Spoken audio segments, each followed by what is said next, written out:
KZ Guy 2 here, No Nonsense Know-How.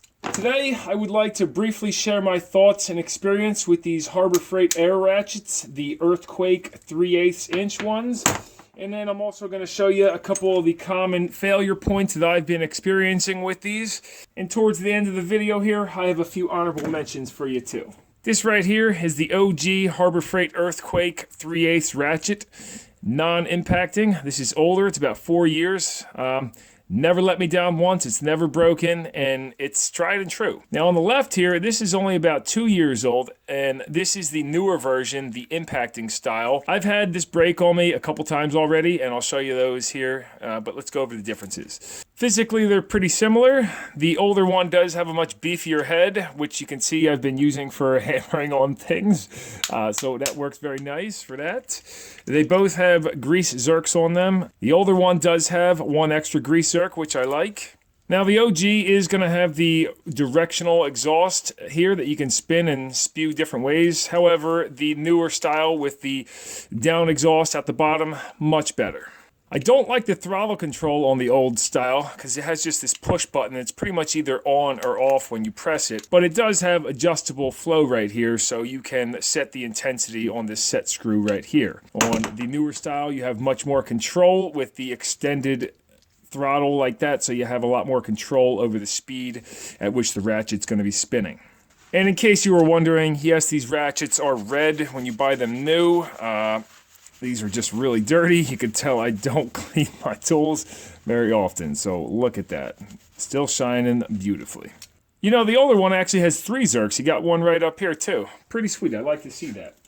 Now, the main difference between these two is obvious if you don't already know. The non-impact style is the one where when you pull the trigger, got it on forward, it's either going to go nowhere, or if it's already moving, this is the kind of thing that's going to rip your hand off, you know. Oh boy, it's going to jam your hand up against a control arm or something like that. Everybody knows all about that. So you got to be careful with these. They do work good though, and that's reliable design.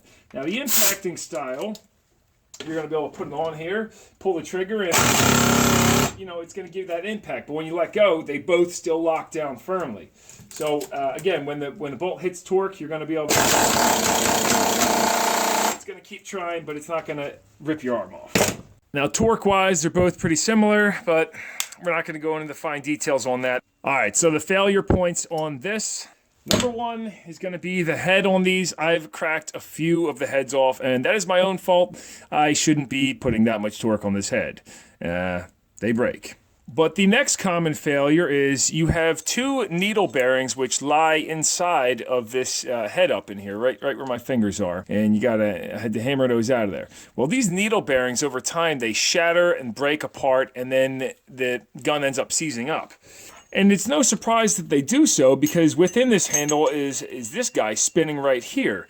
And that sits in here on a spline shaft, and when you pull the trigger, it's spinning back and forth like that. So look at that. I mean, and that's what's ratcheting the head back and forth like this. So this thing takes a really big beating, and over time, these needle bearings get shattered. And this is what it's going to sound like if you do have a bad needle bearing in here. You're going to notice it gets very hot where my thumb is too. But if you pull it, and then it just kind of seizes up. The good news is you can hop on Amazon, which I'll put a link for this stuff down below, anything I'm using in this video, and you can get upgraded needle bearings which actually have a steel cage in there instead of the plastic cage that these ones come with. These come with a plastic cage from the factory, and these ones have a steel cage. So I'm hoping these are going to hold up a lot better.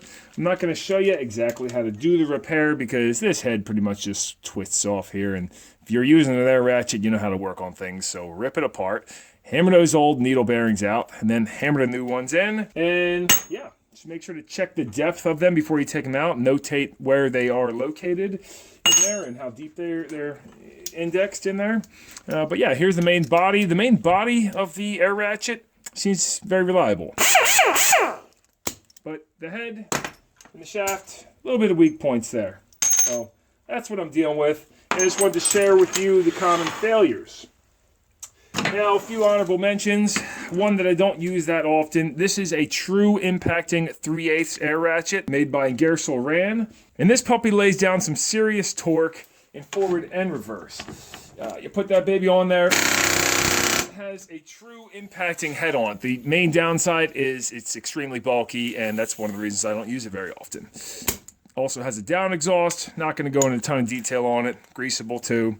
Now this little Harbor Freight Earthquake 1/4-inch ratchet, this is non-impacting style, so it's the older style. I love this thing. It's never let me down once. It's extremely strong, reliable, not too loud. It's got a bottom rotational exhaust on it. Really fine piece. You can see it's got a lot of use, and it's holding up. This here Milwaukee M12 1/4-inch electric ratchet. Yes, everybody's using these now, so I figured I'd try one out. I got a deal on it. So far, I like it. I don't have a lot to say about these. I mean, you pull the trigger and it goes. When it stops going, you take the battery off and you charge it up. It's pretty weak, but very convenient, and hasn't broke on me yet. Also has a lock right here.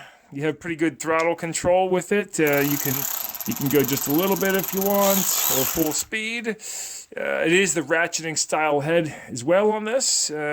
One thing I noticed is I don't see any grease zerks on it, so I don't like that. But yeah, that's the Milwaukee M12 1/4-inch ratchet.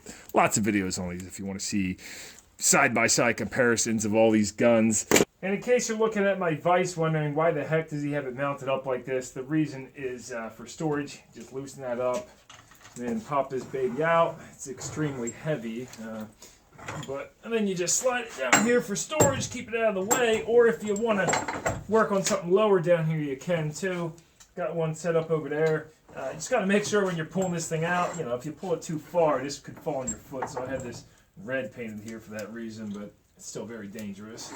Yeah, slide that baby all the way in, and then lock that down, and yeah, that's how I store my devices, like that. I like this method too, because if I need to bring it with me, put it on my pickup truck hitch for a project somewhere, or if I build another bench or have a bench somewhere else in the house, I can take these off and put them on there. So it's kind of a universal application.